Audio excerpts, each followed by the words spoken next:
This conference will now be recorded.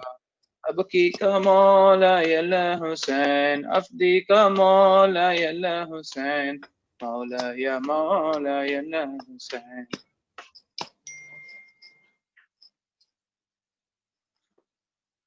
We'll just wait for people to join in. We still have some time. Our speaker has also joined. Hello, Shashank. Hi. Yeah, okay. We'll just wait for a few minutes. Sure. And then we'll start. Okay, great. Sure.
So till people join in, I'll just give some small introduction about what is HSB. So HSB Chennai is basically the full form is Hizbut Saiful Burhania, and we are basically an alumnus of the MSB Educational Institute Chennai, and we are involved in the process of helping the school, supporting the school, basically education-wise.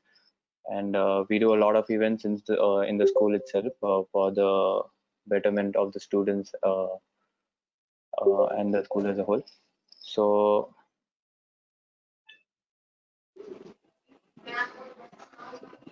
Hi, sir.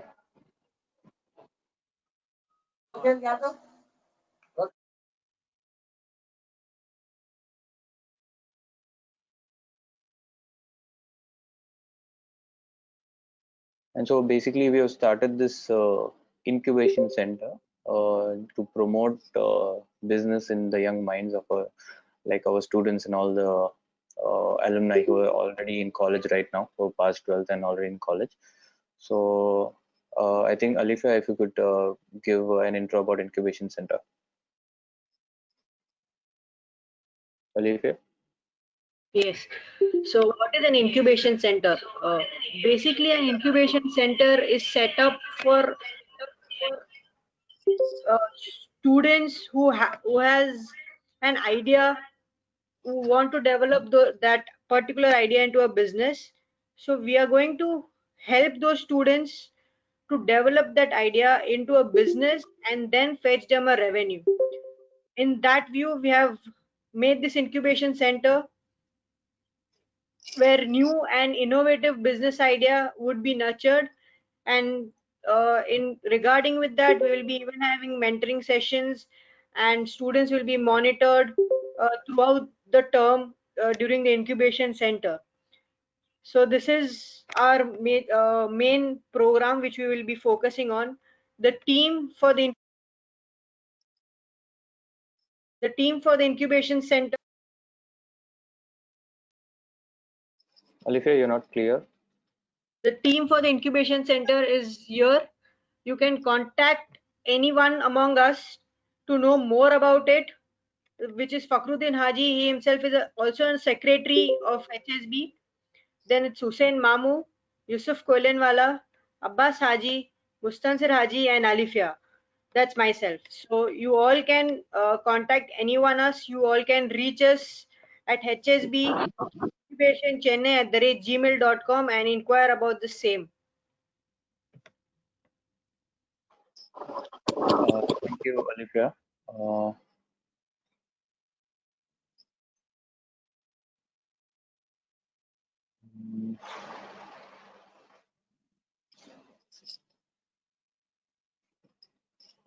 We'll just wait for at least 50 people to join in, and then we can start.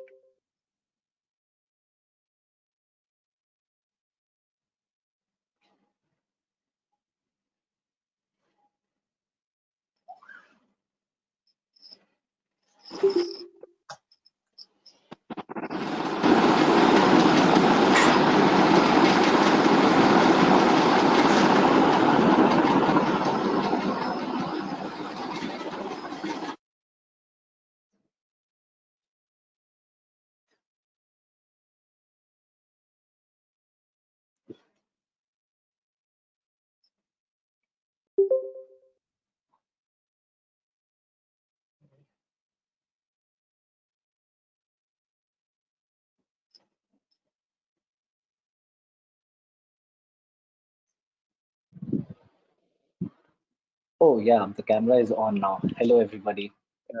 Hello, Shashank. How are you doing? I'm good. How are you? I'm good. I'm good. So I hope my audio and video is clear. Yeah, it's perfect. Perfect. Can I just get a minute? I was just brushing on the presentation that I have set up. Yeah, surely. We still have a few. We got 1 minute, I guess. Sure.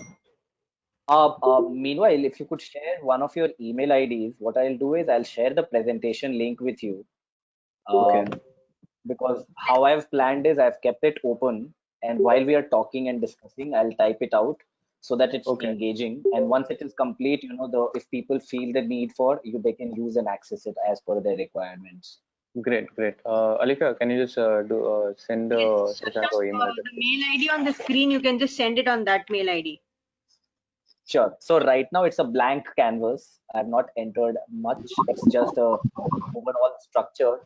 And once we are through the discussions, we'll keep adding slides and we'll keep adding information to that. I hope that's fine by everybody. All right. Yeah, it's perfect.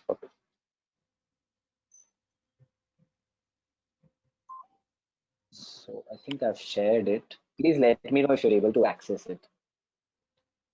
1 second, I'll just check through it. Sure. I think it's 4:30. So welcome all the attendees to the second webinar in this series, which is on marketing and innovation. Alika, can you just change the slide, please? I'm just okay.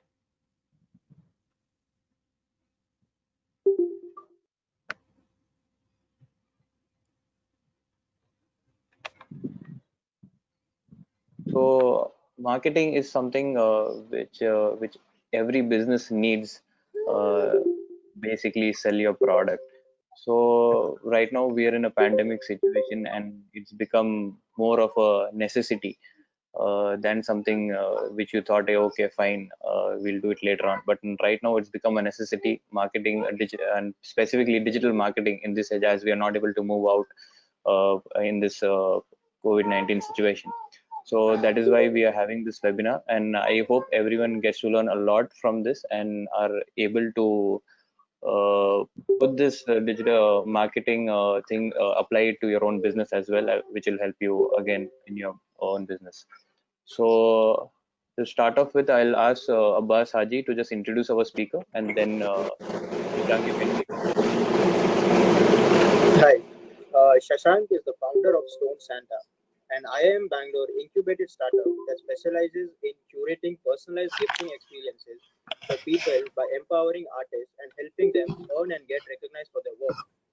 Shashank's story starts on a cold Christmas night when he was on a bus to his village thinking about gifting ideas for his parents' 25th wedding anniversary.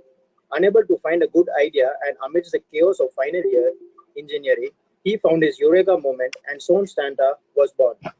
During his 3 years of experience, Shashank had the chance to mentor more than 2,500 young minds in the field of entrepreneurship with his experience in building Stone Santa and is an active writer on Quora where he has amassed 4.7 million content views. He is famously known for advertising on 400 cabs by spending a night at a Bangalore airport. Over to you, Shashank. Hello, everybody. I'm really grateful for this opportunity, and I'd like to especially thank Alethea for, recommending my name and giving me this opportunity.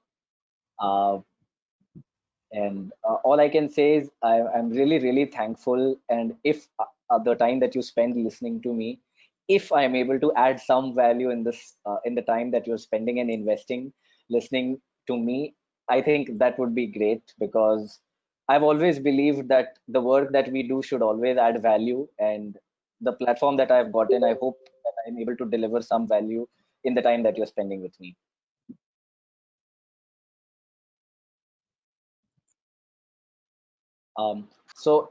Can I start with the discussion, or if it is possible, can I get access so that I can share my screen? One And please second. let me know if I can get started. Yeah, Shashank, 1 second. I'll just give you the rights. All right, perfect. Okay, done. So just a second.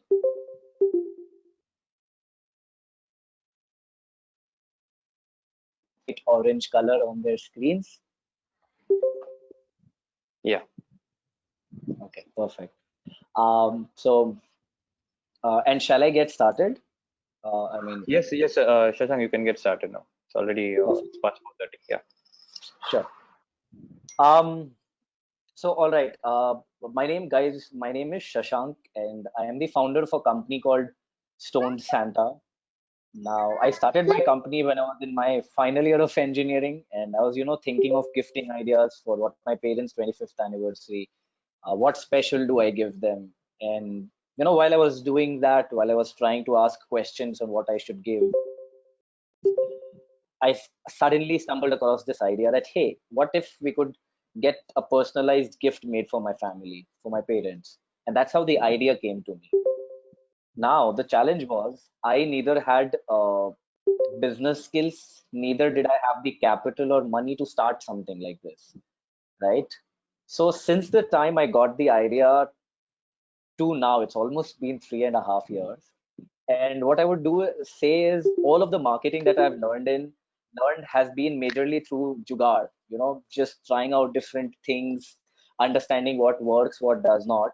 And just out of all those experiences, what I will do is I have prepared an overall structure for this particular webinar. And I sincerely hope that the time that we spend together, you're able to understand the different questions that one should ask before you get started with planning your marketing campaign. And hence, I've named this webinar Marketing the Mindset. Because, a lot of times what happens is, we question ourselves that, hey, I'm selling this, and should I be selling this on Facebook, or should I put an advertisement in the newspaper? Something on those lines, right? But, a general answer is not true for every business. Every business is unique, just like our DNA. So, what happens here is the marketing campaigns or the marketing efforts that we put in, all of it should be, started off before you start doing all of that. You should be able to ask certain questions for yourself. And I hope that this discussion, this webinar that we do, it helps you understand and ask yourself such questions. So one quick request, I'll keep asking you to, write yes or no in the chat, so that I know that, it's audible and everything is being communicated properly. So if I can have your approval here in the chats, please, I could go on to I could go on and begin with this explaining the structure of the webinar. Shashank, 1 second. Can you just share the full screen? Is it possible from your side? Full screen. I think I'm sharing the full screen. Just How try much of my pressing screen is F5. visible? It is only Oh, okay. half. Just. Acha, understood. Huh. Just give me. Hey, thanks so much. It will Yeah. take a Thank minute you. to load, I think. Yeah, I think thank now you. it's better. Okay, perfect. It's fine. Thank you. So I'll keep asking you to please interact here in the chat, so that I understand if everything is working fine. Okay, perfect. So we'll go ahead. So I've prepared the structure in the following manner. The first inevitable question is, what is marketing? So I'll answer that, and then we'll jump on to what is not marketing, because a lot of times it's important to know what not to do than what to be doing. So I'll try explaining certain aspects, certain perspectives, examples to understand what is not marketing. And then we'll jump on to a very important question: what is customer versus who is your consumer, right? So in this particular uh, episode, we'll try understanding how the difference between a customer and consumer can greatly affect the marketing efforts that we are doing towards our marketing campaigns. And then I will go on to talk about what is the difference between traditional and digital marketing. And then we'll go on to discussing pillars of marketing, marketing funnel, and marketing automation. Let's not get bothered about all of these. And what I'm going to do is I'm going to try using a series of stories in order to be to explain all of my points to you. And just give me a second. What is marketing? What is not marketing?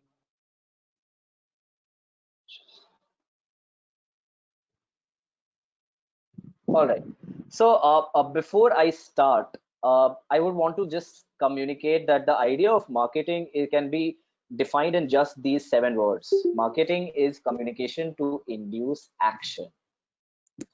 Now, if we understand and if we look around any form of marketing campaign that we're a part of, it might involve us reading the newspaper or seeing an advertisement on the TV, or a friend of ours recommending that, hey, you could buy from this particular place, they have some really good sweets.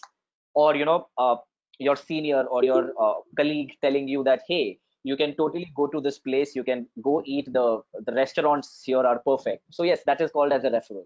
So basically any form of communication is marketing.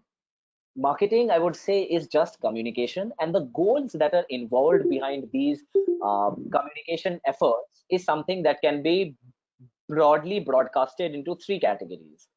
The first would be a sales or a transaction wherein money is exchanged in for either a service or a product. So for example, we all know the company Flipkart, right? um, so Flipkart has this very huge campaign which they constantly do it every year, the Big Billion Day. Now, the Big Billion Day is a very beautiful marketing campaign, but the goal of this marketing campaign is to generate money. So what are the words that these guys use? They say things like buy now, discount for 40%, or you can get the best of your brands for up to 80% off. Now, using things like these are basically efforts in giving you the idea that, hey, you can go buy from us. So I'll take more examples to differentiate between the 3 major goals of what marketing and communication is about. But we'll start off with the sales and transaction one, right? So all the campaigns which are focused on getting you to buy, like buy one get one free, or 40 plus 50% discount. As a child, I was constantly worried that, hey, these brands are selling 50 plus 50%. How can the business sustain? It's like getting it for free, but that was not true, right? So basically, if you calculate 50 plus 50% off is you getting a net discount of 7. Okay, I'm very bad at it. Probably 85% or something like that. Now, these campaigns are communicating that, hey, you can come buy from us. If I'm able to shed some light on the first goal of marketing is communication to induce action, and the action being sales and transaction. If I've been clear till this part, it would be great if a few of you can write clear in the chats. Otherwise it feels like I'm talking and it's not really making a lot of sense. So it's really helpful, and thank you so much for being interactive. Now a lot of you are very experienced people here in the audience, so I understand that you know a lot of these things, but what I'm trying to do here is help you develop a mindset wherein you can probably and potentially be able to ask the right question. So I'm going to take it slow, but I'm sure it's going to start getting a lot more fun in the later stages. Okay, perfect. So, the first part has been explained, sales or transaction. And all of us, if we are business owners, we've used this. That, hey, if you buy from us right now, I'll give you a 1-year extended warranty. Now, what happens here is you're giving somebody an offer such that it leads to a transaction, right? Now, yes, cash discount is one very good example. Now, let's jump on to the next part of the marketing campaigns, which usually do not directly ask you to buy. For example, we have all seen advertisements by Flipkart where this, young children are involved. So the young kids will be talking to each other, saying, "We got this from Flipkart" or something like this from Flipkart. Or, for in fact, Byju's. Now, Byju's has chosen to sponsor the Indian cricket team, right? And they've paid like crores of rupees in, just getting these people to be able to sponsor their games, and they have their presence on the t-shirts of the Indian cricket team, women and women on the wicket, and a lot of things here and there. Now, Byju's as a company, if it is spending so much of money in doing something like this, then can we state that, okay, if Byju's is doing something like this, it is not really directly leading to sales, but it is helping them create a brand? Do you think uh, if Byju's is sponsoring, or any company is sponsoring the BCCI or the Indian cricket team, it is not really leading directly to a sales or a transaction? It is more about creating a brand awareness, which is something we call branding. Do you agree with this example? Yes, they get exposure. So let's understand what happens here. When you get exposure, what happens is you subconsciously or consciously start trusting that brand, right? Now, let's say I, as a person who's not married right now, I've been seeing Byju's advertisements again and again. But if been seeing this for 3, 4, 5 years, when I have a child who is probably 5 or 6 years, I've been seeing Byju's for so many years that I might just want to trust the brand and get my child to buy a tab from them and start studying mathematics and science. So, because we all trust brands like Tata. Do we all trust brands like Tata? Yes, guys. Do you feel you trust a brand like Tata? Yes. Why? Because it has been there for so long. So, a lot of effort that companies take is towards branding. It might not give you an immediate transaction, but yes, it will give you overall ROI on the efforts and the money that you're spending only later in your life, right? Now, between the first goal and the second goal, tell me this: if there is a small business, a very small business, what kind of advertisement would they want to spend on? The first kind, which is immediately leading to a transaction, or the second kind where they're trying to build a brand? This is a question for everybody. Write one if you feel in sales, or write two if it is in branding. All right. So now, why would I ask a question like this? A lot of times it is very important on the goal that we want to meet. For example, if I give you an option to travel from one place to another place, and you are in a hurry, the chances of you taking an aeroplane is very high. Of course, not in the corona times, but if earlier you had to travel from one place to another, would you want to take an an aeroplane because you have to travel there really fast, there is something urgent happening, or would you choose to go in the railways, or take a private cab, or rent out your car, or go out there, something like that, or you'll choose to go there on a bicycle, a plane, right? So what happens here is we have been able to take the right decision at this particular point because we know what the goal is. And that is why this is the first slide towards the discussions that I plan to have in the next few minutes. It is that the goal is very important. So if I'm a small company, I might not have the money to burn on branding, because branding will start giving me results 8-10 years later. We don't really know when it will start giving me returns. But if we start spending that, okay, I will spend 1,000 rupees in marketing, and if I can get something back, if I can get if I spend 1,000 rupees in marketing, and if I can get 10,000 rupees worth of business right now, it would be like really good, right? So basically, whenever you take a decision, whenever you decide a goal, the goal becomes very important. And based on what your current situation is, as mentioned by Ishak here in the chats, that it depends on my budget also. Yes, it might be very important for me to reach from this place to that place, but what if my budget is not right? So that is very nicely put up here by Ishak. So let's understand this, that the goal is very important, but so is the current resources that we have. Now let's jump on to the third point. Now this is related to awareness. So a lot of government campaigns that we know of can be point and put out into this category. For example, the polio drop, Do Boond Zindagi Ke Liye. How many of us remember the polio campaign? And it's a congratulatory thing that the Indian subcontinent has been freed of this virus, deadly virus. So we all know this, right? Do boond zindagi ke liye. Now, believe me or not, these important lines are not something that are random. There is this company called Ogilvy and Mather, which was paid to create this line. So basically, this is a very strong element of a marketing campaign. The words that you use, Do boond zindagi ke liye, Beti Bachao Andolan, Beti Bachao, Beti Padhao. So, all of these marketing campaigns, these are very beautiful campaigns which are promoting good ideas by the government, right? For example, before the movies start, we see a lot of advertisements by the government which says that do not consume tobacco. Mukesh, yes, correct. So basically, what we can take from these examples are that this also is marketing because it is communicating something. It is saying that, hey, do not consume tobacco. It is bad for you. So basically, we can conclude that marketing is also related to awareness. Now, this awareness can be by a lot of government organizations, or it can also be by private organizations. So, for example, a lot of companies in the corona times, they started making videos and circulating that, hey, stay home, use sanitizers, right? Do we all notice that a lot of companies started doing this? If yes, write yes in the chat, please.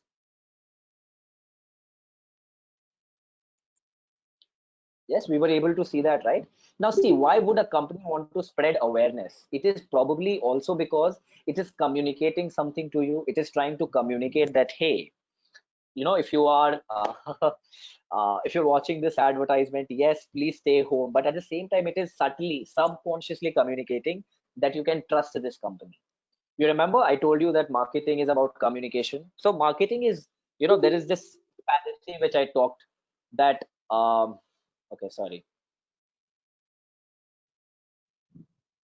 All right, so here I wanted to talk about what is not marketing, right? So I'll go on to this particular aspect and tell you what is not marketing. But let's understand what is marketing. So marketing is basically communicating something to the audience. Now the goal might be very different as we've seen here. It is about either action, matlab sales or transaction, hence action, or branding, or about awareness. If everything is far till now, we can go ahead.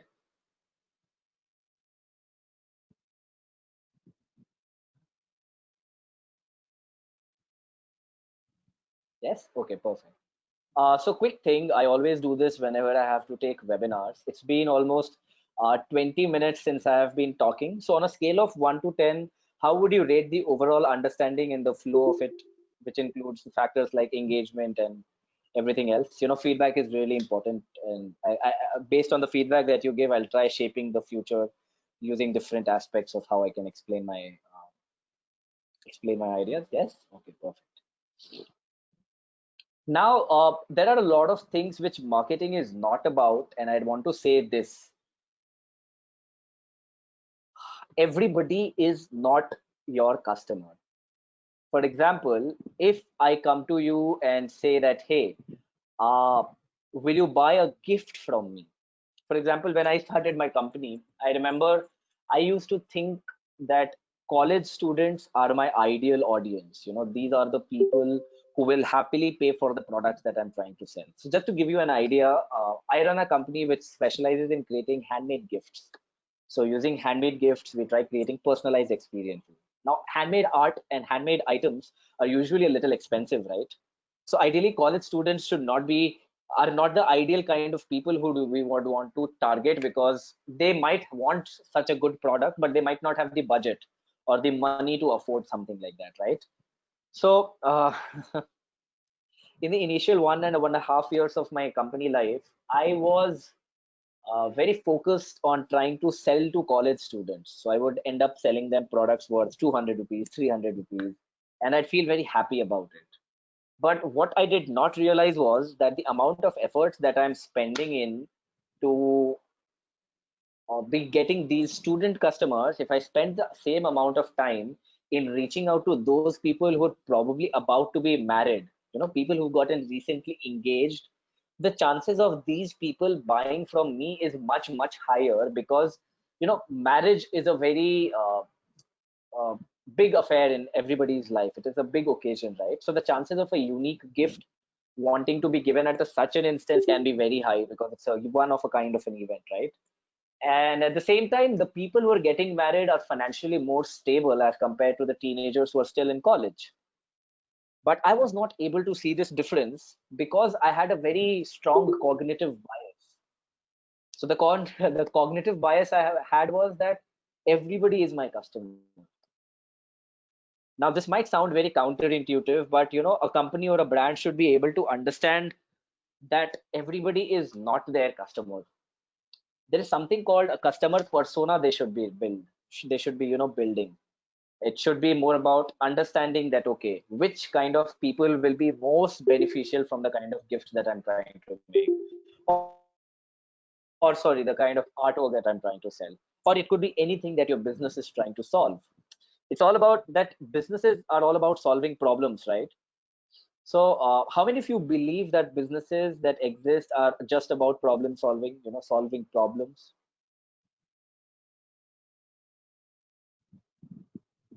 No? Yes. um,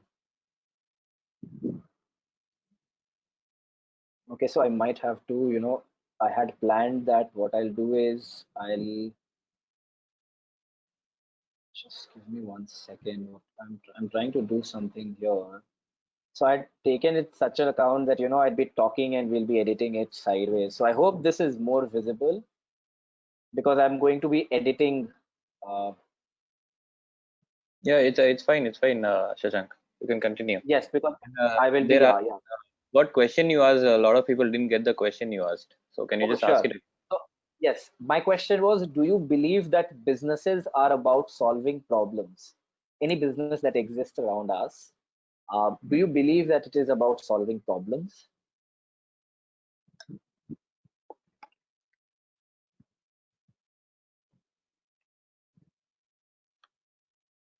Perfect. Now that everybody believes that, now I ask this question because, some problems are faced by some people very strongly. For example, right now I just drank some water. So if I'm very, very, very thirsty, let's say I'm walking in a desert, right? If I'm walking in a desert and I'm very, very, very thirsty, and somebody comes and gives me a water bottle, saying that, hey, take this water bottle, and they ask me for like 10,000 rupees for this water bottle, I might be willing to pay, right? Because right now my biggest problem in my life is not anything else but the fact that I'm thirsty. At the same time, let's take another example. You try selling water to somebody who is um, surrounded by with fresh water. They might not be willing to pay as much as 20 rupees for the same water bottle that you're trying to sell. So basically what I'm trying to present here is every business solves a problem. And a few of people here in the chat say that all businesses are not about solving problems. I think I have a slight different opinion here, and I'll tell you why. Every business that we believe exists and is not solving a problem is probably because we are not able to understand the problem statement that they're looking to solve. For example, there is a company called uh, Fresh Sales. I'm going to be talking about it right now in a few minutes. Now, this company provides CRM, a customer relationship management software. Now, a third person who also is a business maker or is a business owner, if they look at this company, they will think of this company just as a software company.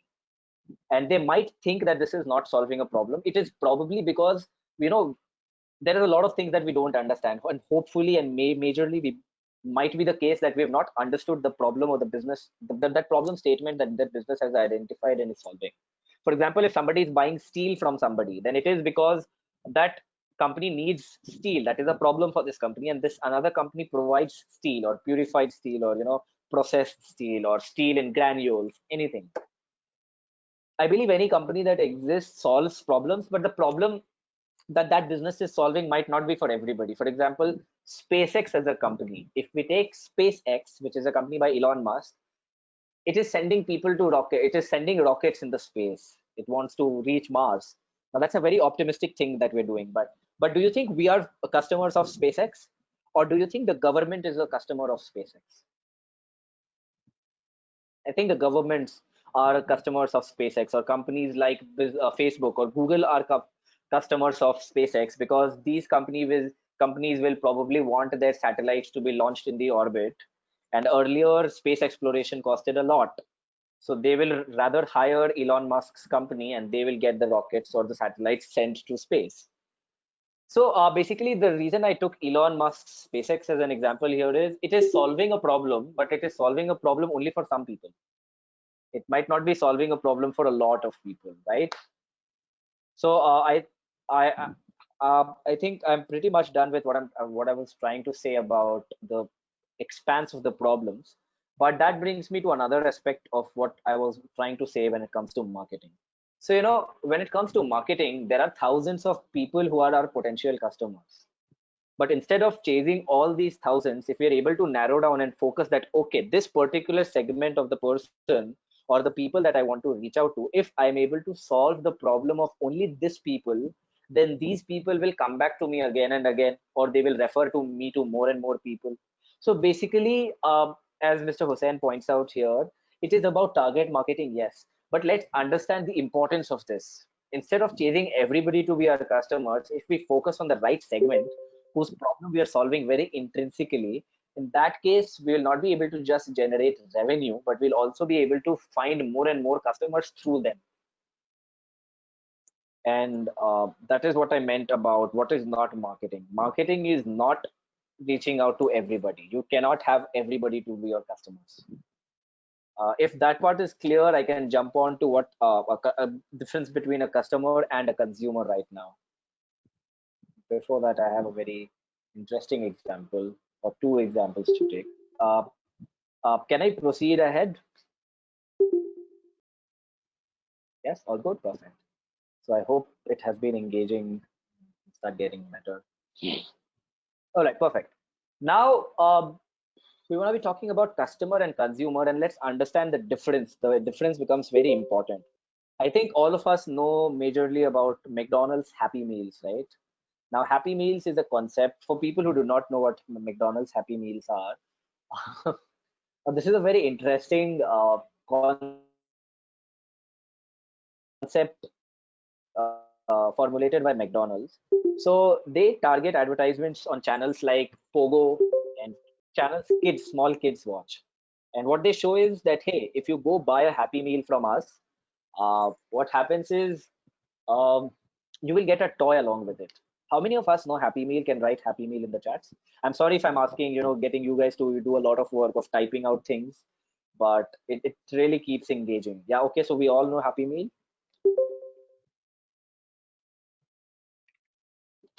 All right, so let's understand this, that the consumer of a Happy Meal is the child, but the customer is the parent or the person who gets the Happy Meal.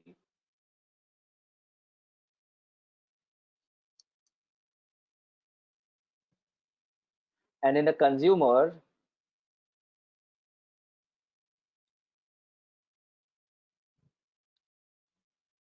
now let me ask you why. Okay, so a lot of people here even agree that it was just for the toys, right? Now, why would I take such an example? Because let's understand this, that the consumer here is getting the parent to pay for the chocolate. Sorry, not the chocolate, the Happy Meal. So, hello. Shashank, can you just check the connection from your side? There's a bit lag over there. Sure, just give me a second.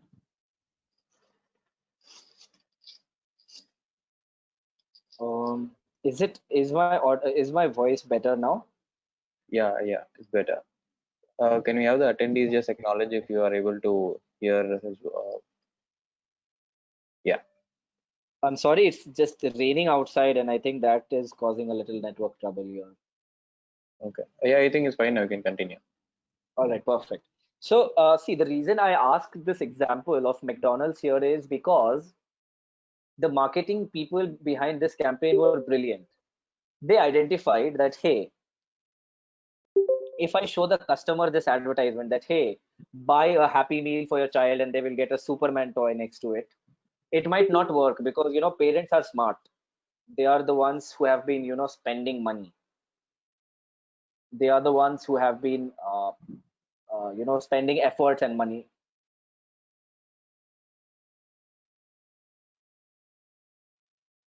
Okay, sorry, I got a little distracted. So, what I'm trying to say here is it is important for us to also sometimes understand who the consumer is. And this is where I'll jump on and take you, and I'll give you an example of customer versus consumer. So, I run a gifting company, right? So, the person who pays for the artwork is not the person who receives the artwork. For a long time, I had been thinking that, hey, I am serving my customers very well. And I think Alifia has also been one of our customers. I hope her experience was good. So basically what happens is the person who purchases the versus the person who receives the gift, there is a big gap. And if brands are able to understand that, okay, this is my customer and this is my consumer, they might be able to come up with different ideas in order to reach and ensure that they're able to either achieve more sales or are able to brand their company better, or they're able to, you know, spread more awareness about their existence. I hope the McDonald's example has been something that has kind of given you an example or an insight into the importance of understanding the difference between the customer and the consumer. If yes, I'll want to take another example. This might be a little embarrassing, but the diaper advertisements. Now, if we look at the diaper advertisements, the parent is the person who's consuming it, right? Okay, sorry. There is a reason on why I take the diaper example extensively because it is very important to understand the importance of understanding the market or your customer. Now, there are a lot of women who are working women. At the same time, there are a lot of men who take care of their babies, but a lot of diaper advertisements are focused majorly on the mothers or the grandmothers. Fathers or grandfathers usually will not be shown diaper advertisements or anything or any advertisement which is related to baby healthcare. I mean, compared to the husbands and the wives are more likely to be, taking decisions on these lines for the baby. So how many of you are able to understand the kind of example I'm trying to take here? Because as a marketing person, if you're running a company and you want to target parents of fresh babies or of recently born babies, in such a case, you might think that both the husband and the wife are equally likely to buy a diaper or buy a baby product from me. Do you think that is the case that would arise in your minds? Or are you able to understand what I'm trying to explain through this diaper example? So here, it is important to understand the customer habits. For example, I was told that a lot of people here have hardware and related companies. So I'm not really sure if all of these examples are starting to make sense, but trust me, through the discussion that we hold, it will start making sense. Um, so I hope the customer versus consumer part has been pretty much explained, or it has been helpful in some ways. If yes, I can jump on to the next part.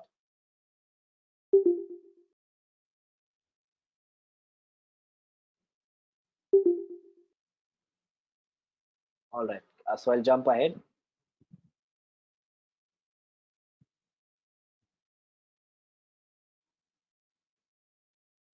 All right, perfect. So now what I want to do is just give me a second. I'll go back to the topic. So right now I am going to be talking about the difference between traditional and digital marketing. Now, before I start doing that, can I quickly have a vote? How many of you feel that advertising in the newspapers is something that is not effective anymore? Write me in the chat, please.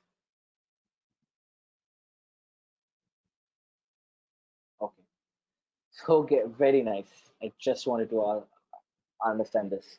Okay.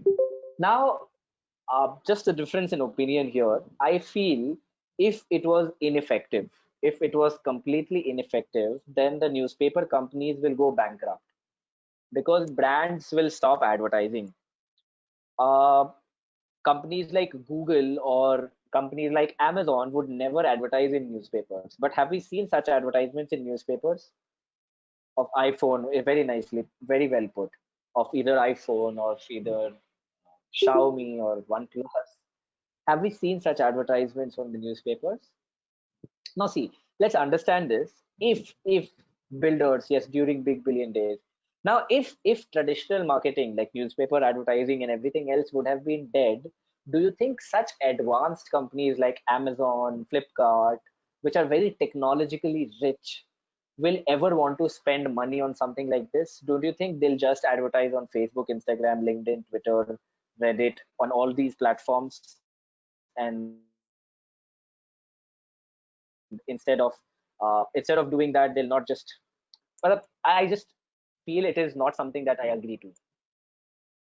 Because before we understand if a marketing campaign is effective or not, we need to understand the goal of the marketing campaign. So I'll go back to the slide where I talk about the goal of marketing campaign, right? It is about communication which can induce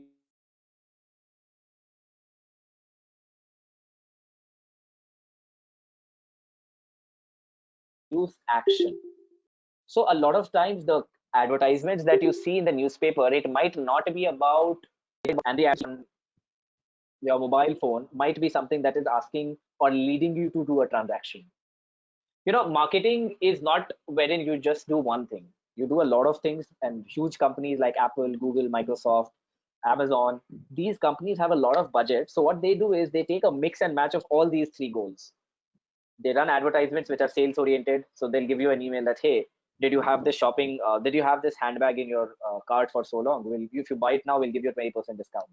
So companies do advertisements or marketing campaigns like this, which can induce sales.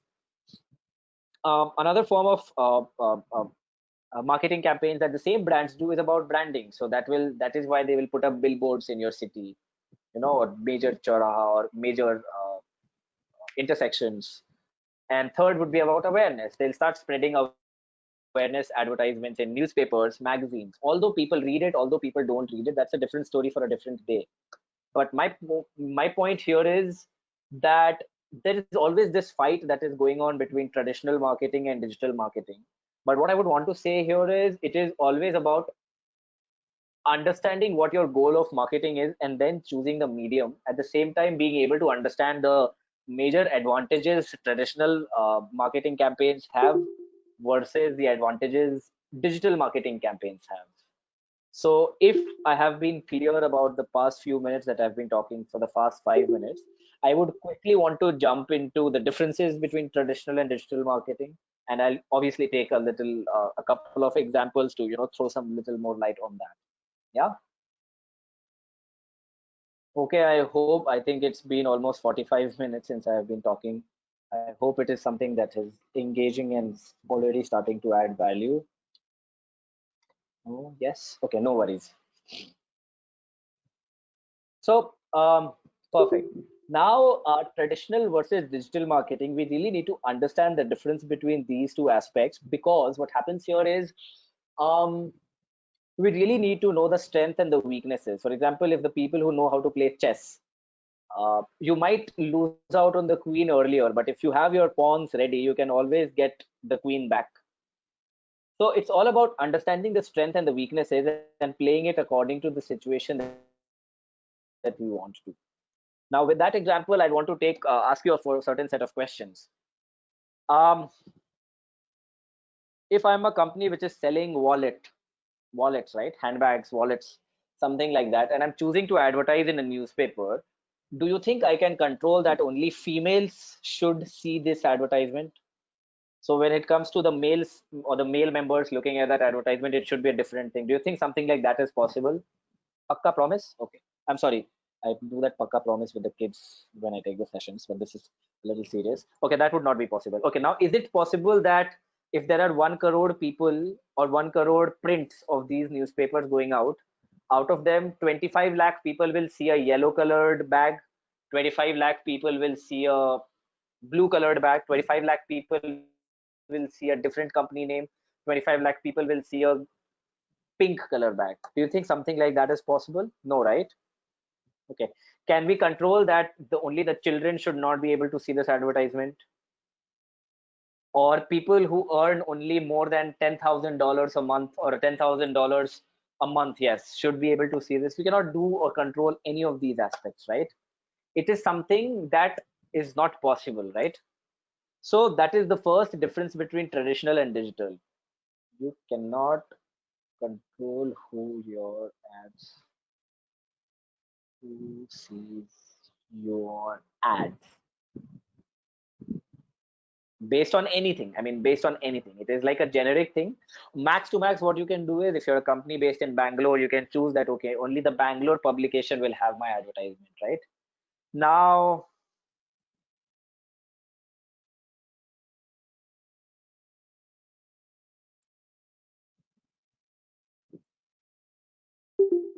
Now that brings me to the next question. Now let's say your advertisement was published in 1 crore newspapers. Will you be able to track how many people purchased because of that advertisement? If yes, write yes in the chats. If no, write no in the chats.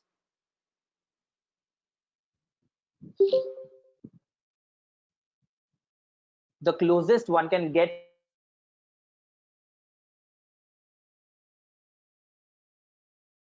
towards tracking is we'll put a coupon code like, okay, buy in 24 hours or buy in 10 days and use coupon code flat50 to get 50% off. So that coupon code is something that we'll get to know, okay, this much of sales happened. But what if people don't use the coupon code, or what if shopkeepers keep using the coupon code even after the sale is over? Basically, it's very difficult. I would not say it is impossible, but it is difficult to track sales, clicks. Okay, can you tell this? If there are 1 crore people who have received the newspaper, okay, it does not it is not sure if they've seen the newspaper or not. Do you think we can know how many people have seen the advertisement?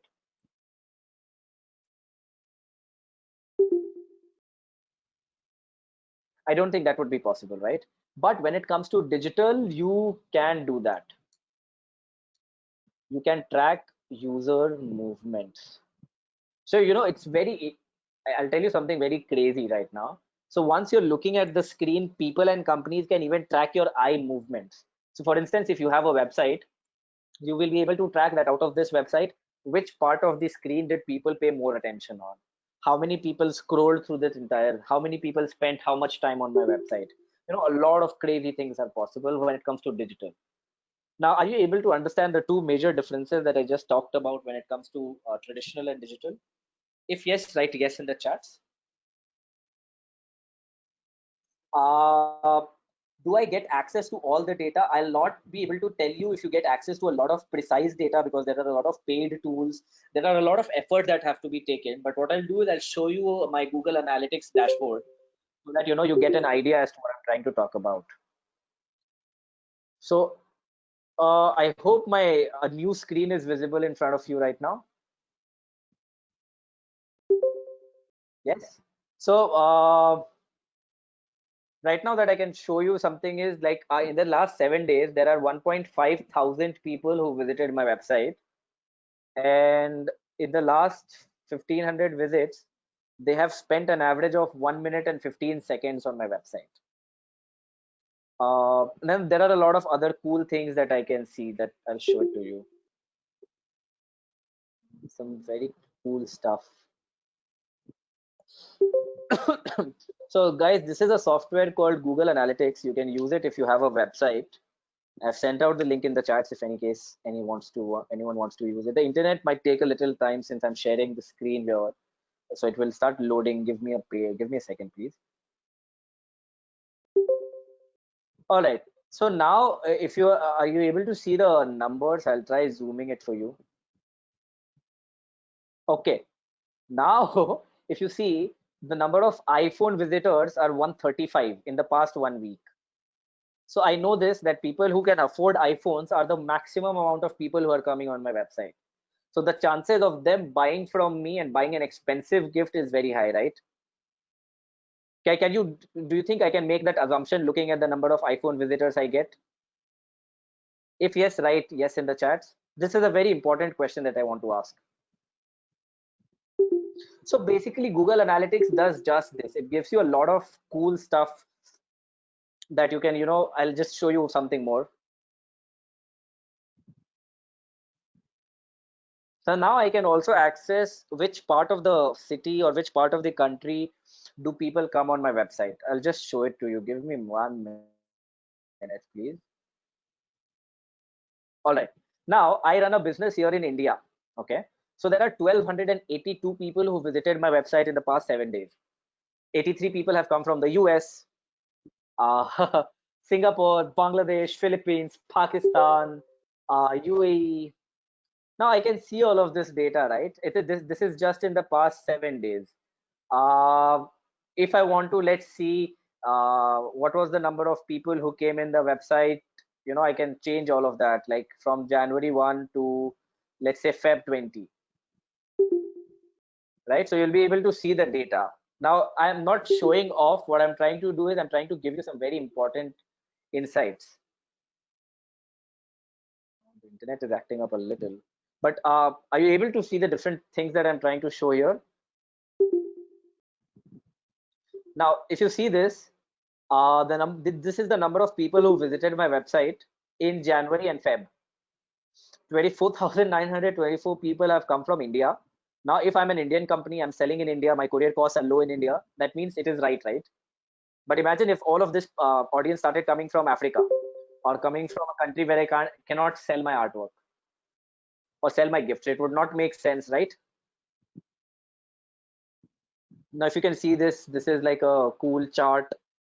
You can see that I can see the blueprint of how people are coming on my website and things like that. Now I want you to do this. I'm typing down my website link in the chats. If you go to my website, I insist you click on the link. I'll show you something very interesting now. Not important for everybody to do that, but if some people are involved in doing so, I'll show you something very interesting.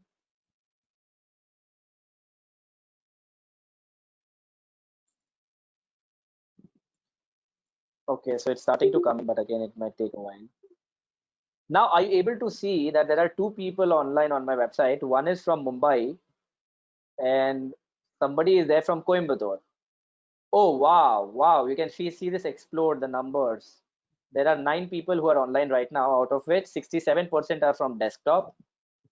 And the numbers will keep changing, but I can see, and it is Chennai, 7 users are from Chennai. And this is something that is actively happening right now. Right? Are you able to see everything that I'm trying to show here? Now I'll show you something very interesting again. Source. Now there's a reason why I'm showing you these tools and why I'm showing a little of what everything is there here. Now in the past 1 week, people have found Stone Santa organically. You can see Google Organic 1243 searches. Somebody is called Rohit, whom we had interviewed. 19 people have come in. If you can see, Quora Shashank Shekhar has spent 17 people. Quora Shashank 9. Instagram referral, interview blog, LinkedIn. Okay, a lot of people have come in from LinkedIn also, right? So if you're able to see all of this data, what happens here is, it is a tool called Google Analytics. Google Analytics. Now, a tool like Google Analytics is something that helps you track a lot of user movements. But again, there are like tons of different tools which can help you track a lot of other cool things. You get to know where to market yourself. So Abbas has a question. Say, I don't have a website, but I'm using, for example, LinkedIn or AdSense or Instagram. They're advertising tools. In mean, can I get all this data here? Abbas, no. And I mean, just if I can recommend, if you are using a website, if you're running ads on Instagram or LinkedIn or anywhere else and you don't have a website, I would strongly recommend that you have a website, because what happens is you can okay, let me ask a very good question right now. How many of you have observed that when you visit a website, you start seeing their advertisements on different platforms like Instagram and Facebook, especially, or Google for that matter. How many of you have seen something like this? Yeah, cookies is there, but would you not want to know on how you can use it for your business to target all those people who visited your business website? For example, let's do this. If you visit Stone Santa's website, I have kind of shown you the website, and if you like the website, you might want to buy from us. But marketing is not something that happens immediately. Sorry, sales. I have to constantly show you my advertisement.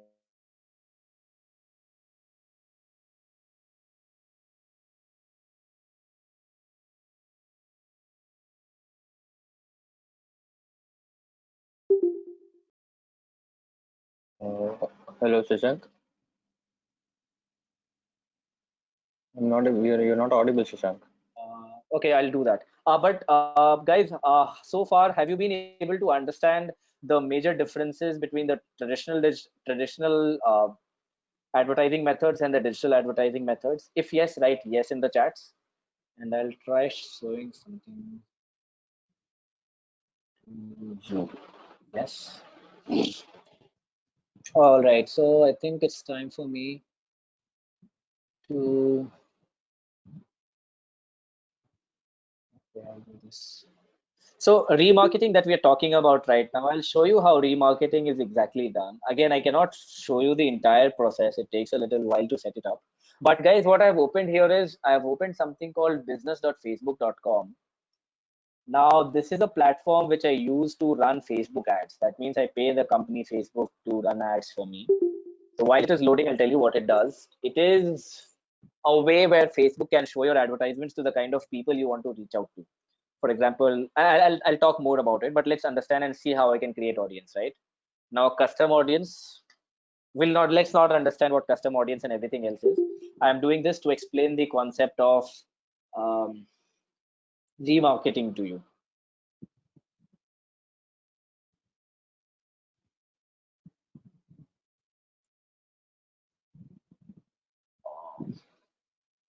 All right. So now if you can see, it says create a custom audience, use your sources. So, I can click on website. And now what happens is, can you see this, which it says all website visitors in the past 30 days? If yes, write website visitors or visitors in the charts. If you're able to see this, because I'm telling you what this happens exactly. Now, anybody who has visited my website, not even if they were not using Facebook, sorry, even if they, sorry, yeah, anybody who has visited my website, what I can do is I can show my website or my advertisement to them again. So I can choose as up to 180 days. So people who visited my website in the past 180 days will see my advertisement. Or I can do something else. I can choose that people who visited specific web pages.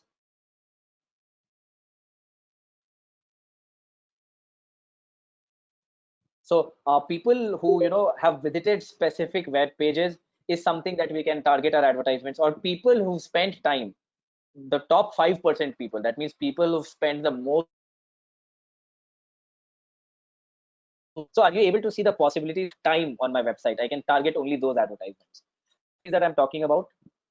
And are you able to see the reason on why these options are available? Basically, what happens here is it gives us a lot of options to be able to reach out to only those people who we want to reach out to. So people who've spent a little more time on our website, that means they're more likely to interact with our product or interact with our business and end up buying from us. Are we able to understand? Have I been able to clear on that part? If yes, I could jump ahead.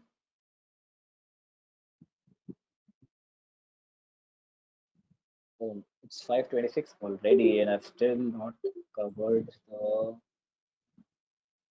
pillars of marketing. A quick question. I think I'm going to get into a little technical thing here, the pillars of marketing. So before I do that, if there is any question, okay, I think the questions will be taken in towards the end. But if there is anything else that you might want to ask related to the things that I've talked about, you can please ask. If not, we'll jump on to pillars of marketing.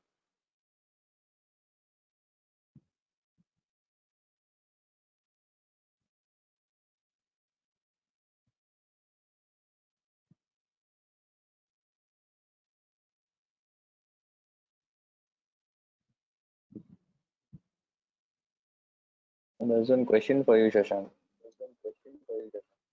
Yes, please. Okay, how Uh, can a person do the marketing of their own profession, like say a freelancer, a writer, or an accountant? Perfect. That's a very good question that has been asked here. What I'm going to do is I'm going to show you how to answer such questions, and that is where I bring into the idea pillars of marketing. So I might be jumping here and there. Give me 1 second so that I'm able to set things up.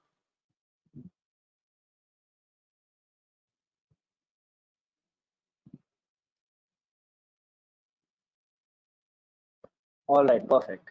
Now I want to be talking about pillars of marketing. I'll answer that question in just a bit because answering that question requires the understanding of these things that I'm going to be talking about.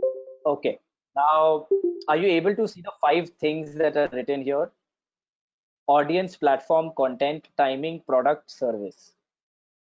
Yes, that's properly visible. Okay. Now, now before I start explaining and talking about this, I have a very philosophical thing to say.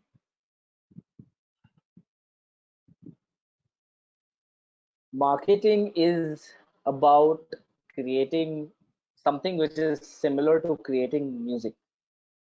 Now, if we have music being, made, if music is made, it is like a symphony of a lot of things happening in unison at the right levels. Or better than music, I take it is the formulation of a food with the right amount of ingredients. If you add a little more of turmeric, the food might look just a little more yellow, or it might not taste right, right? So I think marketing is about a combination of different elements.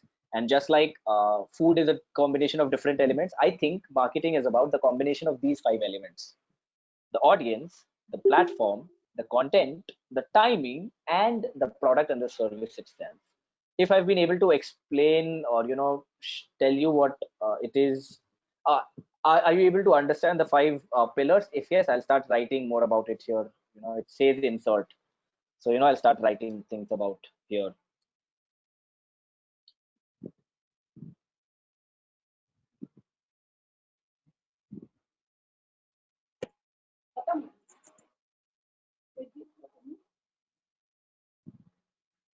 Okay, I'm sorry why this happened. Just give me a second.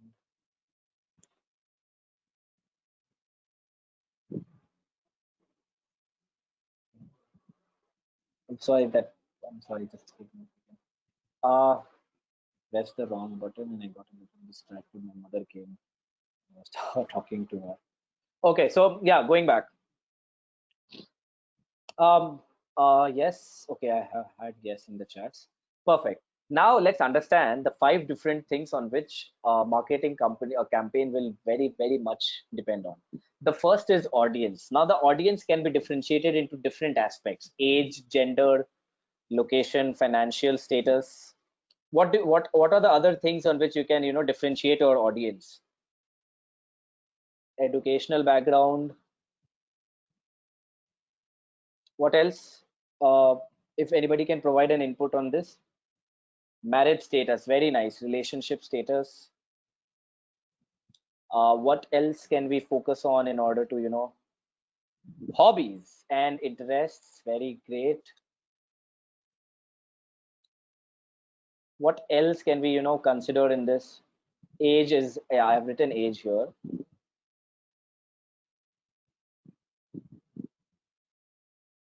Age, gender, hobbies. Okay, I'm not able to zoom it, but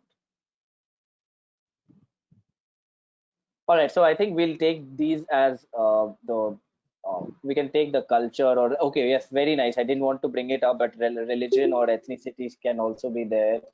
And yes, very nicely put. Professional background will also be very important.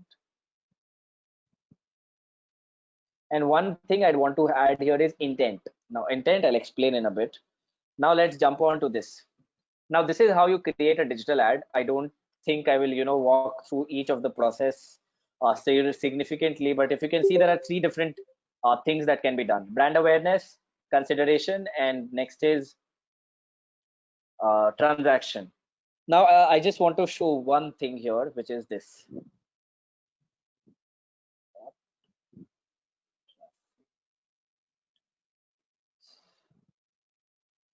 So it's just loading. Give me a second.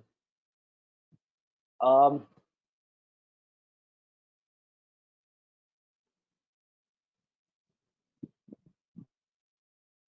all right, so I'm showing you a sample audience which I've already saved in the past. Now, if you can see, I'll try zooming it. Now, if you can see, I am targeting, I hope the screen is a little visible. Yes, please write yes in the chat if that is the case.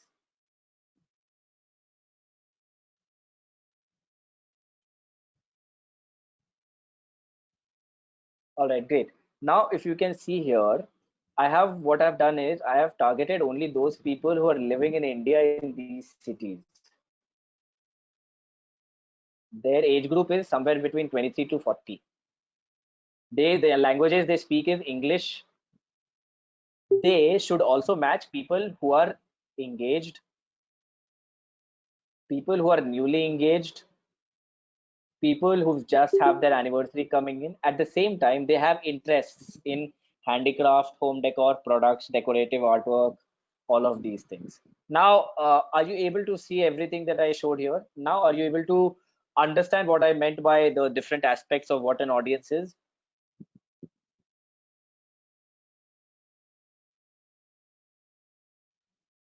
Uh, uh, Guys, am I visible? Like, have I been making sense on this part, audience?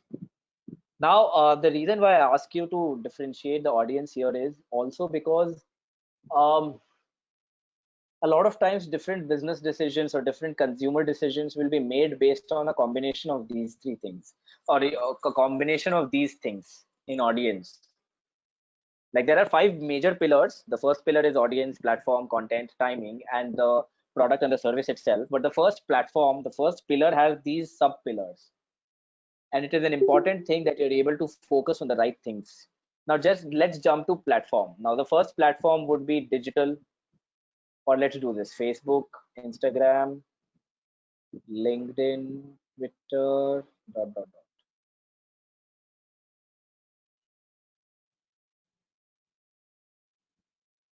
Can we take these examples here?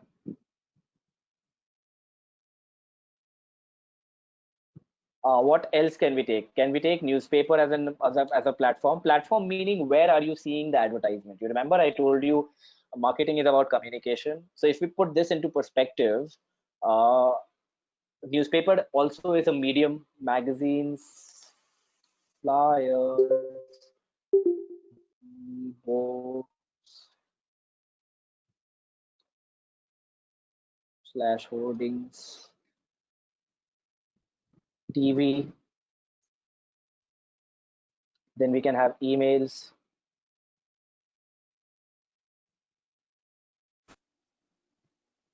Google. Other things, different things.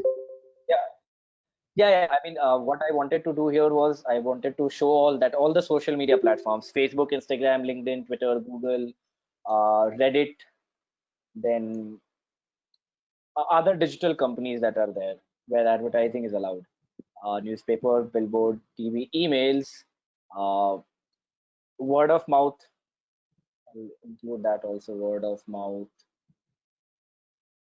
slash referrals. Tumblr. Okay, gaming apps, but gaming apps comes under Google Ads. But okay, let's do that. Gaming apps.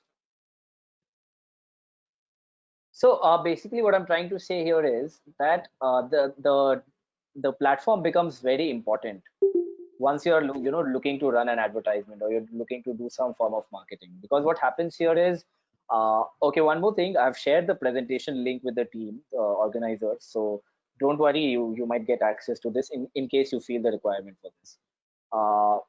Okay, so the platform becomes a second very important pillar of what is meant by the things that matter or should be planned when it comes to a marketing campaign. Now, content is the image, the video, the audio. What else can be image? Music, or a combination of all this is content. Now, content is anything that we see. For example, if we see um,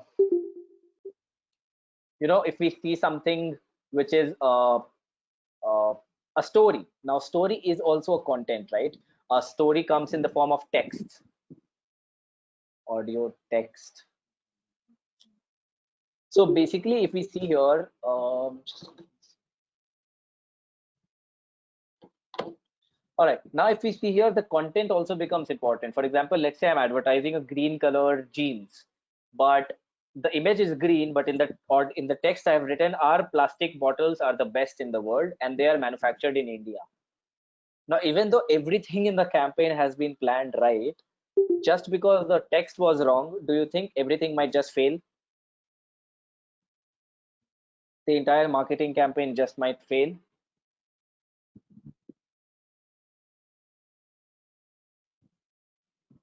A quick question here in the chat. It will fail, right? So basically, the reasons on why I'm talking about these 5 pillars are, it is because it is a very important thing that one should be able to understand. And one should be able to understand that all of these things have to be in the right blend, just like, the food recipe of our favorite food. It has to be in the right it has to be in the right proportion, yes, or otherwise we might not get a good ROI, or we might not get any ROI for that matter. So the content becomes very important. Timing, I don't really have to explain this, but if you're getting married, then advertisements of banquet halls and other things will make sense. For example, if you're looking to buy a flat, then advertisement of interior designers and everything else will make sense, right? So basically, the timing becomes very pivotal. You have to be really very focused on what your timing is. For example, a lot of, let's say you are running a manufacturing business of making some heavy industrial equipment, right? Now, if you want to sell your product, you probably would want to invest it in China, or sell it to China, or sell it in India, where a lot of companies are setting up their factories and industries, something on those lines. I'm not very familiar with the industrial field, hence I'm not able to think of very good examples, but the timing becomes very important. Now the product and the service are, again, it's something like that is super important. What you are selling. For example, tell me this: if I am showing an advertisement of a diaper and everything is right, but the product is only wrong. If I'm showing the advertisement of a diaper to a 23-year-old child, a 23-year-old college goer, the advertisement might just not work. Everything is right, the audience is wrong, and the advertisement might not work. So does it mean that Facebook ads don't work? Does it mean that Google ads don't work? It might not be the case. The truth might be something very different. So any of these 5 things, if it goes incredibly wrong, the advertisement or the marketing campaign will not work. But if you're able to create a blend of it in such a way that it is music to yours, or it is like the perfect recipe to your food or your favorite food item, then it might just work. Oof, I just realized I've been talking for like 10 minutes straight on the platform and the pillars. But how many of you have been able to understand all the 5 things that I talked about? Because it's like पांच से मुट्ठी बनता है, so we can close all our fingers and form a fist, and the stronger our hold is, the stronger the punch will be. So similarly, the stronger these 5 things are, the better the combination will be. Yes, we're able to understand this. Okay, perfect. Now I'll want to jump on to a very interesting thing that everybody knows about, but this is called the marketing funnel. So the marketing funnel, but before I start marketing funnel, I hope I have been clear in everything that I've been talking for the past few minutes.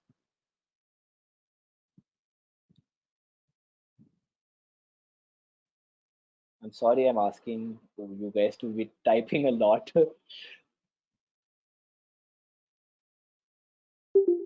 All right.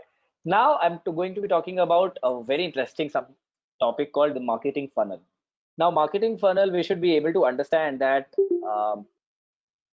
whenever a user purchases something from us, it is usually not immediate.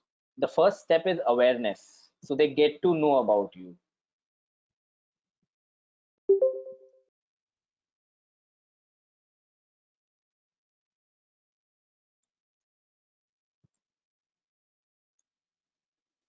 So there are a lot of ways in which we get to get aware about things.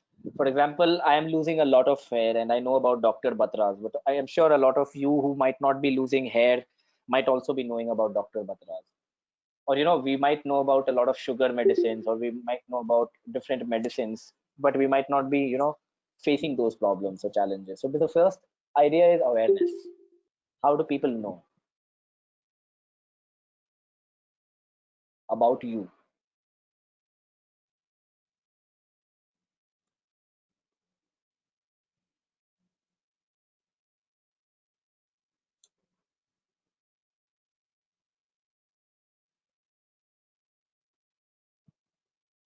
There is another one more funnel which is called it is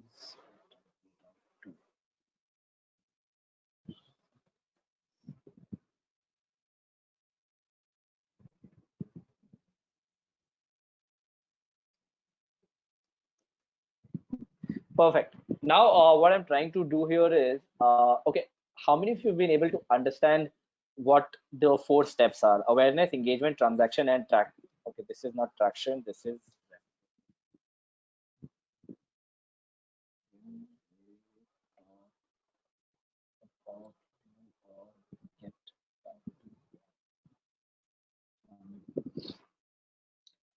are we able to understand the four layers here? For example, let's say we go to a mall. Now there are 1 lakh people who are going to the mall, right? Now a single mall might have 10 different shops. The most visited shop would be the food court. Yes, how many of you agree that the most visited shop will be the food court? You agree, right? So what happens here is, if you observe, the same number of people who are coming are not visiting every shop. They're visiting only the shop, or the most number of people are visiting the food shop because it is solving a problem for them. So the awareness of a food shop in a mall is always there. So not everybody who goes to the food shop is going to buy. So basically what I'm trying to say here is, a marketing funnel is something that keeps getting narrower as you move down. The first step is awareness, engagement, transaction, and referral. For example, 1 lakh people might see your advertisement, but out of 1 lakh people, probably only 10,000 people will pay attention on your advertisement. Out of these 10,000 people, probably just 1,000 people will purchase from you. And out of the 1,000 people who purchase from you, probably just 100 people will come back from you and buy again. Something like that might just happen, right?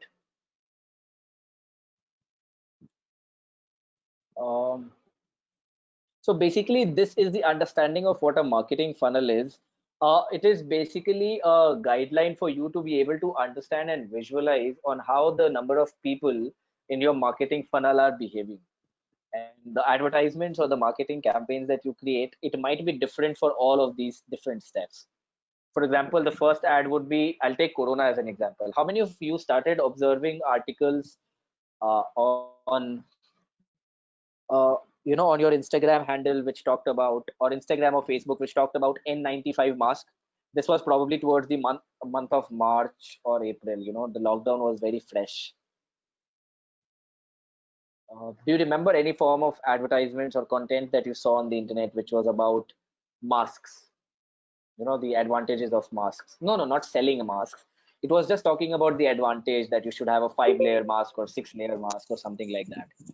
So this is companies, they were trying to make you first aware of their existence. So they were first showing you the advantages of their products. Later, what they started doing was they started engaging with you, the brands. They started saying that, hey, now you can buy from us. So basically, everybody who saw the advertisement of the advantages of masks and they clicked on it, they will be shown another advertisement. Though that advertisement will be something which will be about engaging. Did you know how you can 10 ways to protect your family from Corona? Next traction will be, okay, this particular interest is already interested in the pandemic because they're very they want to read more about the pandemic. They are more aware than other people, so they will show you the next advertisement. Do you want to buy a mask from us? And if you like the product, not everybody who purchases the product will go out and do a referral, right? So if you like the product, you will go out referrals, but not everybody who's purchased the product will go refer. So basically, if we see, the funnel keeps getting narrower.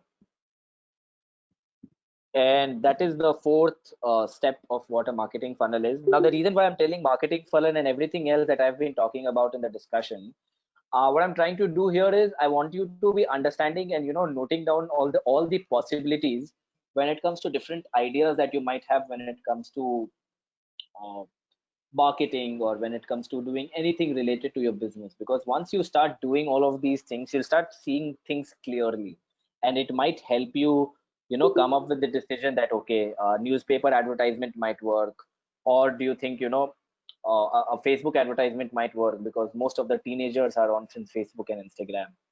Or a lot of people are into heavy duty industries. You're selling nuts and bolts and things like that, which normal people like me uh, and others will not be interested in buying. So if that is the case, you might not want to advertise to everybody. You might just want to advertise it to people who are factory owners. So I hope that everything that I talked about connects and in a way helps you understand the concept of marketing in some way or the other. Organizers, I think I am done with my presentation, and I think I've covered the important things that I wanted to talk about. Can we go about Quora? Sure, 400 caps. All right, so yeah, I've been talking about traditional and digital marketing all along. Now I want to be talking to you about a different form of campaign that I did when I was, in my second year of startup.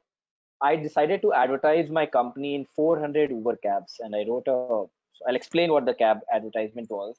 With around 40 or 50,000 rupees invested, I've made almost 20, 30 lakh rupees out of that campaign because of two things. One, I decided to advertise the cabs traditionally behind the driver's seats, if you notice here. And since a lot of people in Bangalore, they're spending a lot of time in the cabs, the advertisements will really catch their attention, especially when they're traveling from the Bangalore to their home or their offices. So the campaign was broken down into 2 to 3 aspects. The first was that, hey, I'll advertise in the cabs. And later what I did was I wrote a Quora advertisement, not a Quora advertisement, but I wrote about it on Quora, on how, I went on along with the advertisement, how we planned the campaign. So if you can look here, I've uploaded pictures of us talking to the cab drivers. So you can see this. So I wrote a Quora answer about it. And when I wrote the Quora answer about my cab campaign, and the next day I woke up, the campaign had blown. A lot of people had seen this story of how I advertise my company, and a lot of them, visited my website and they ended up buying from me. If you can see this, um, so if you can see, this is the screenshot of the Google Analytics tool that I showed you. You can see this spike here. Now this spike is because of the cab campaign. So basically, the reason on why I'm sharing this campaign with you here is that if you go back to these slides, not this. Yeah, if you look at this, my audience, my platform, my content, my timing, and my product. So the content and the platform changed. My platform was in the cabs, and at the same time, my platform was also LinkedIn, Quora, and Facebook. When I wrote about my story, and people kind of felt that, okay, this is something that is cool. They might want to advertise, or they might want to check out, okay, who this guy who has spent 40 hours at the at the airport talking to cab drivers. So the reason why I'm telling this campaign idea to you is that I have done this. I have uh, taken a visual or a mismatch of different elements, and I've tried placing using different combinations to achieve my result. And I was able to do so just because of the prime factor that um, I had a good understanding of who my audience is, who my prime buyer is. And I think that's all it boils down to. So, having a good understanding of these 5 elements will really help you craft the right advertisement or the right marketing campaigns for your brand. I think Shashank, just for clarity, if you could tell us with numbers, how much did you pay for this advertisement, and what is the ROI you got? back.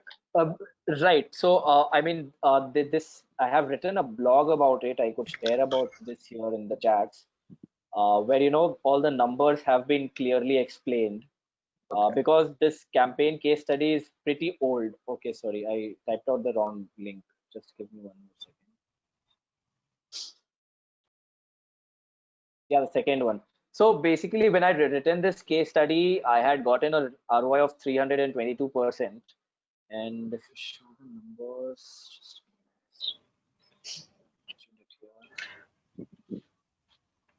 yeah.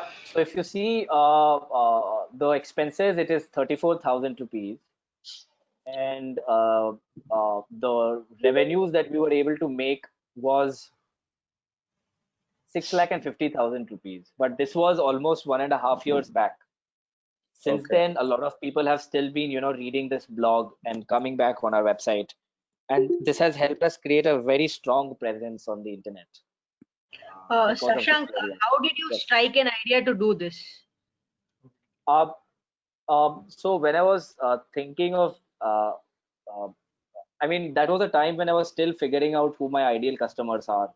So I was doing a lot of experiments. And one day I was really frustrated and I was talking to this cab driver. And then, he only gave me the idea that, hey, why don't you advertise in cabs? I'd be like, yeah, this makes sense. And, spending more time doing research, talking to the cab drivers while I was, commuting to office and back. I thought, okay, this idea might just work. And I started planning and I went on to execute it. Hi Shashank, this is Yusuf. I just have one quick question.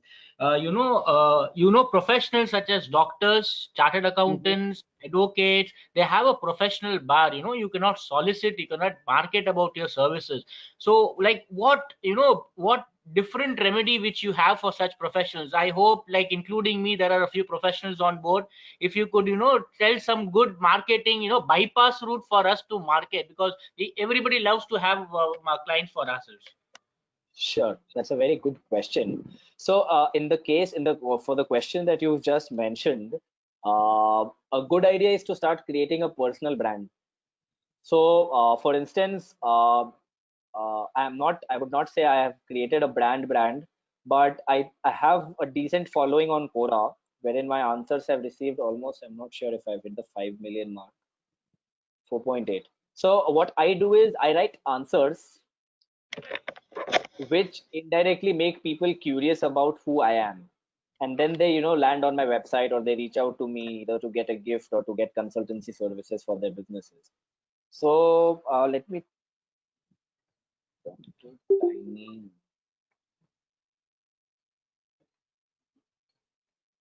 Just 1 second. I'll show you one of the profiles of one of the very famous Korans.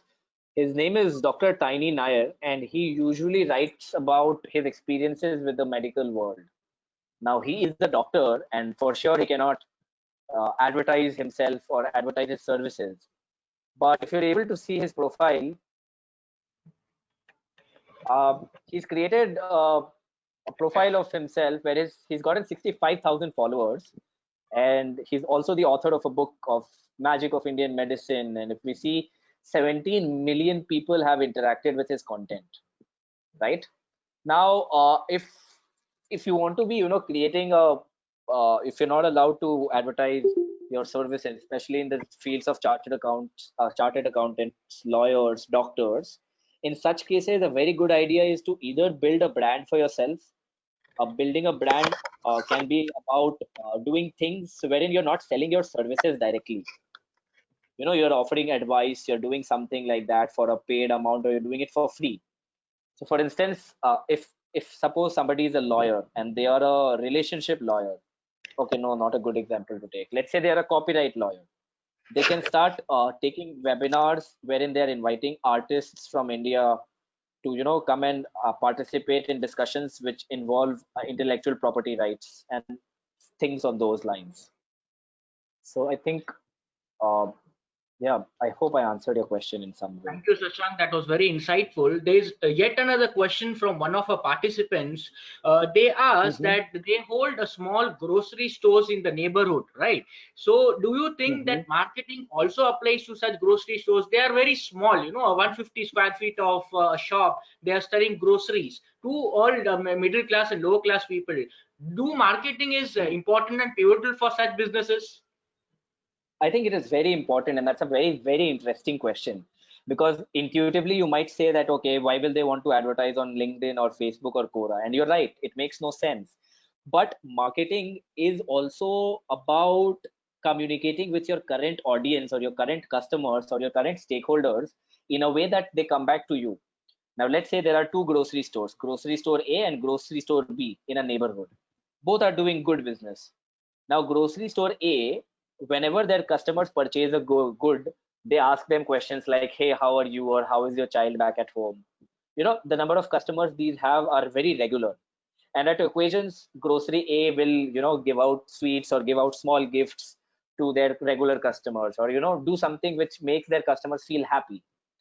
Whereas on the second case, grocery store B is also very nice. They're fun people. They are smiling with their customers or their customers and everything else like that. But they're not really doing something that grocery store A is doing. Now, if I ask you a question, tell me, if you are a customer of both grocery store A and B, which grocery store would you want to intrinsically go to automatically? Or which store Definitely, will the children in your house like, A or B? definitely. All right, perfect. Now that brings me to the point I'm trying to make here.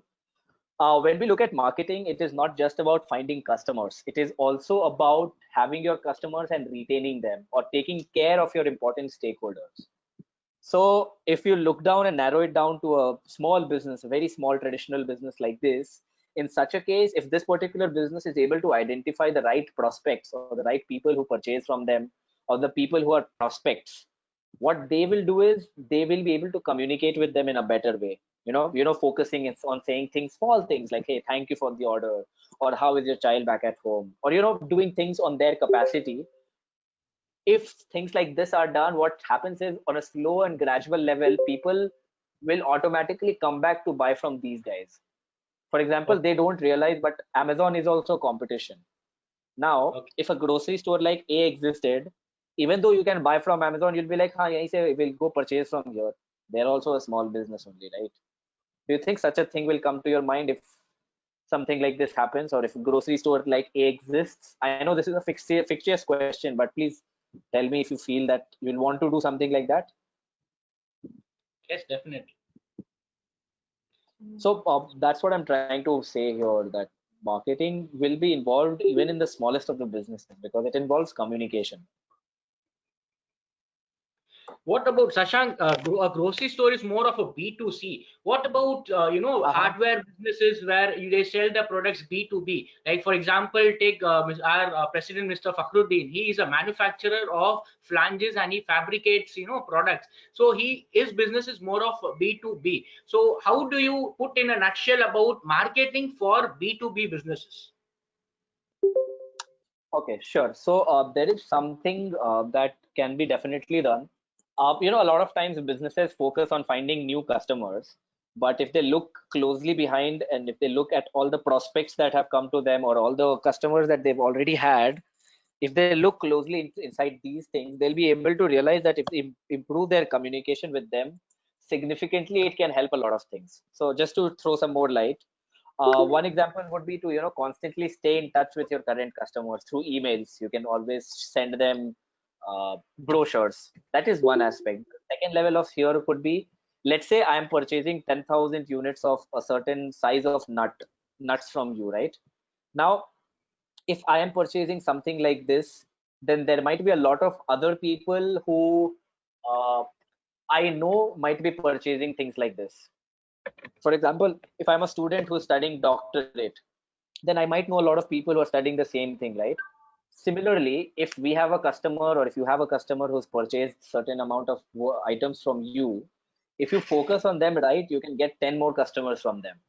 So a couple of ways in which it can be done is you can offer that if uh, an existing customer of yours, they refer you to another customer, you might be able to give them a, let's say, an extra 10% off in the next purchase order that they give you. And once you're able to establish that, okay, your internal marketing is automated, your customers are constantly being communicated to, good referrals and good offers are being circulated, you can start reaching out to more people through the medium of digital ads, which again I cannot answer right now because the approach will depend on a variety of factors, like what kind of business are they in, and a lot of things here and there. But uh, I think staying in touch with your current customers and your prospects. So let's say in a particular financial quarter, you got 100 people who showed interest in purchasing from you, or presented queries that, hey, I want to buy these many things. But out of these 100 people, only 20 people purchased. Now what happens is there is an opportunity lying within the 80 people who approached you once, because if they've approached you once for a very niche product like you're selling, that means they're already in requirement for such things. So an ideal marketing campaign can be revolving around all the prospects who you get through email marketing, or through keeping touch with them on WhatsApp and constantly sending them communication of what you do as a company.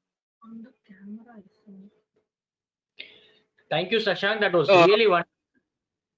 I have just one last question over here. Fakhru, do you want to ask something? Is there a question? There is a question from one of the attendees, Yusuf. Yeah. Um, Yes, Shashank, there's a can you question I need to pick for you. Can you explain how we can apply these principles to creative service businesses like graphic designers, social media managers, photographers, for whom the main client profile are other businesses? So this is what is the question, Shashank. Please go ahead and answer. Sure. See, the first thing that I'd want you to answer before you approach or start doing this here is, even though you're a photographer, there are multi kind of photographers. One photographer is who's focused on weddings. One is somebody who's focused on portraits. One, there could be a focus who is only focused on clicking pictures for e-commerce products or services, right? So basically, whatever your business or your creative services are, you should be able to understand and answer this question to yourself that, oh, who is the kind of client that I want to serve? Now, I am also in a creative business which is selling personalized gifts, but everybody can buy a gift for Teachers' Day, for retirement, for housewarming, for this, for that. But I focus majorly on people who are looking to get gifts for their loved ones, especially for a wedding. Now, a couple of reasons why. Because one, I think the gift that we do can be something which is a very good value addition for an occasion like wedding. At the same time, I feel that people will not really worry much about when it comes to price, and hence I'm able to think of a campaign to run right. Now here the question is graphic designers. Now, are you a graphic designer who likes food? In such cases, you'd want to reach out to businesses which are in the food industry or restaurants, because you already like food. The chances of you being able to relate to food and create a designs on those lines become very high, right? So it basically depends on finding your niche and understanding this, that yes, although every business can be my potential customer, I should be able to understand what my niche is or what my specialty lies in.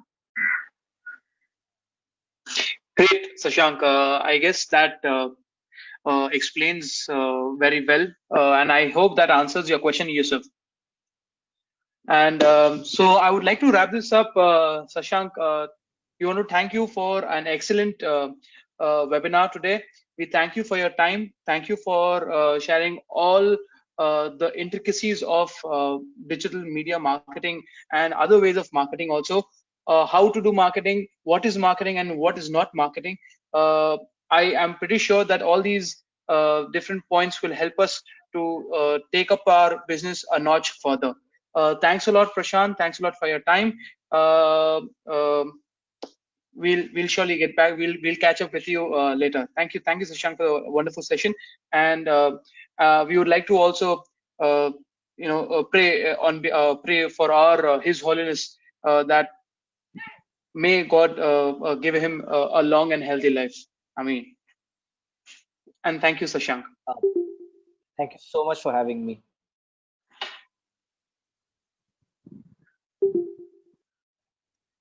We'll just end the meeting now, guys. Okay. Thank you, Sashank, once again. Thank you so much.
Okay, I think currently, yeah.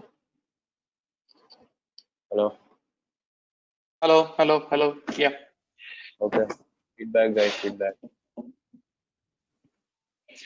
You should have been prepared. ये थोड़ा prepared note